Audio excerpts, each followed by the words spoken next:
express z is equal to 2 minus 2i in modulus argument form.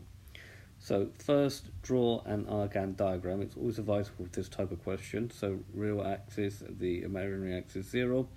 We want 2 minus 2. So that's going to be somewhere there. Okay, and z will be equal to 2 minus 2i. This will be the value of r.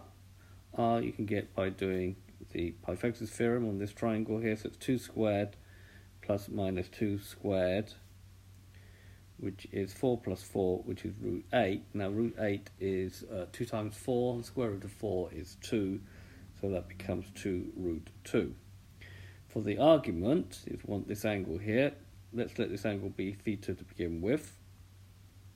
If we let this angle here be theta, and using the right angle triangle, we can say that we'll let it be alpha. Tan alpha is going to be 2 divided by 2, just ignoring any minus sign.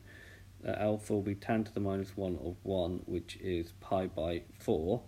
So this angle here is pi by 4, but remembering that arguments of complex numbers are measured from 0 to pi and 0 to minus pi. This angle here will be negative, so theta will be minus alpha, which is minus pi by 4. And therefore z is equal to a plus bi is equal to r cos I sine theta. Theta will be between minus pi and pi. Then z2 minus 2i will be equal to 2 root 2 cos of minus pi by 4 plus I sine minus pi by 4. So we'll just repeat that. Z will be 2 root 2 cos minus pi by 4 plus I sine minus pi by 4.